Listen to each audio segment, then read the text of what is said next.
Un élément historique, c'est la fontaine de Font-Canada au 9e siècle, donc un ouvrage civil pré-roman, et c'était une fontaine. On voit bien en haut la croix de la victoire, comme on a vu hier à la Chambre Sainte.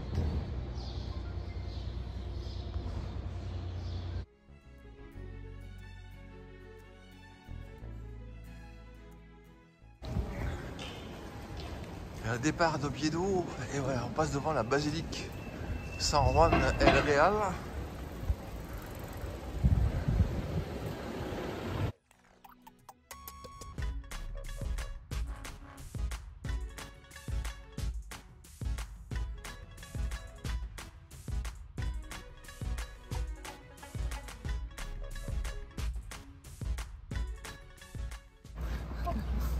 What's your name? Oh, Peter. Peter?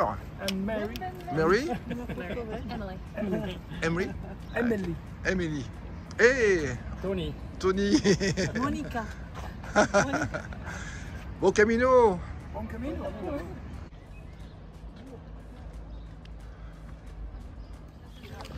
Voilà deux compagnons de départ de Oviedo, Peter et les filles, Emily, Emery, Tony avec Monique de Suisse. Là on est un gros peloton ce matin.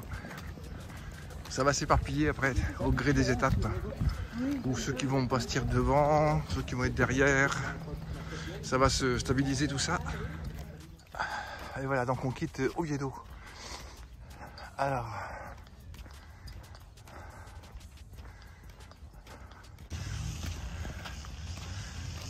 à Oviedo, au revoir Oviedo.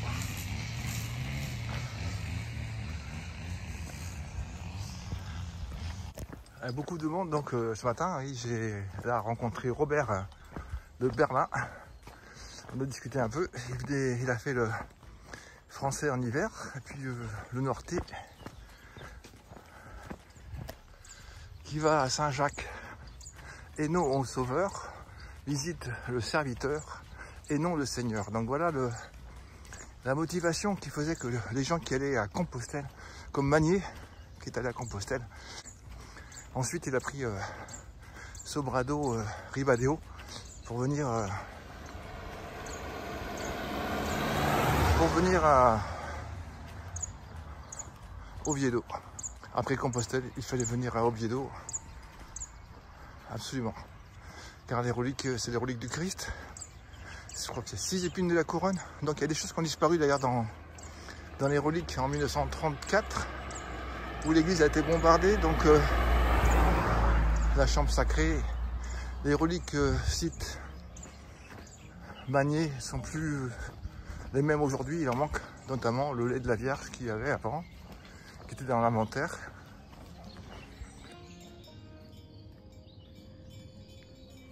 Quand ça descend, c'est que ça va remonter. Alors le chemin primitivo, ben oui, Alphonse II, dit le chaste, s'est rendu donc le premier, et c'est de son pèlerinage est documenté. Il s'est rendu donc sur la tombe de Saint-Jacques, avisé par l'évêque Théodomire, qui avait reconnu la dépouille de Saint-Jacques, décapité évidemment, et Alphonse II s'est mis en route. Et bien évidemment, il n'est pas passé par ce chemin qui serpente dans les collines des Asturies. Il a pris une route commerciale qui existait entre la Galice et les Asturies, en passant par les villages qui existaient à l'époque. Et donc la voie romaine ou la voie médiévale en peut-être 60 qui est passé par là. Moitié du 9e siècle. Et donc il n'a pas pris les chemins de terre, les chemins creux qu'on prend nous à l'heure actuelle. Il faut en rejoindre la route évidemment parce qu'il n'y a pas d'autre solution. Et bah, sous la route il y a la voie médiévale, la voie commerciale qui existait, la voie de liaison dans le royaume.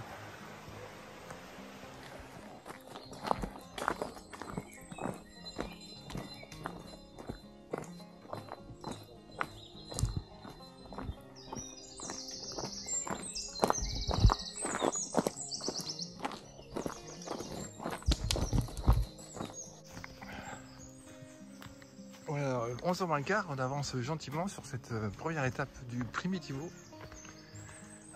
Donc on va descendre un peu pour remonter. Il y a une petite difficulté là, puis après ça va aller. C'est beau comme tout, je vous laisse admirer là.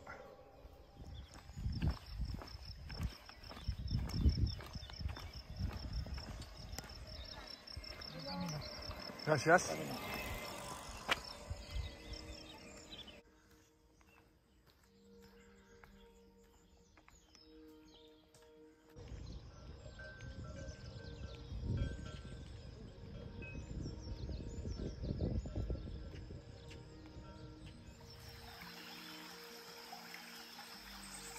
Tu vas te baigner?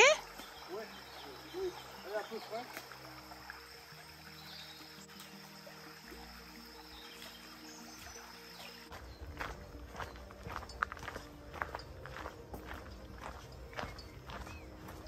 Ah, ce qui est vraiment bien aujourd'hui, c'est qu'on passe à l'ombre avec ce soleil. On marche à l'ombre sur le petit sentier de la première étape du Primitivo.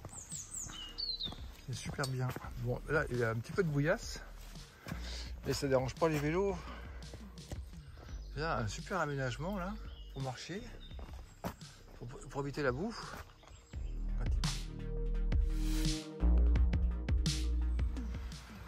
Ah, c'est bien, petit chemin. C'est super, Camino ombragé pour un temps comme aujourd'hui où il fait chaud.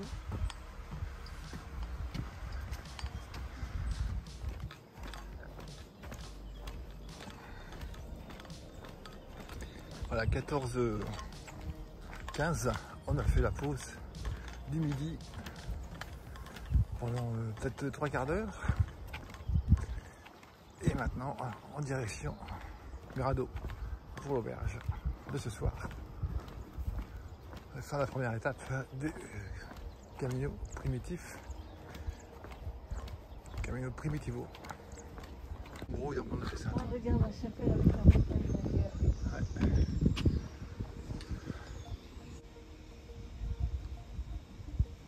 Arrivé à l'auberge, la Quintana, ça a l'air sympa. Après combien de kilomètres? 25, 26? 27 kilomètres.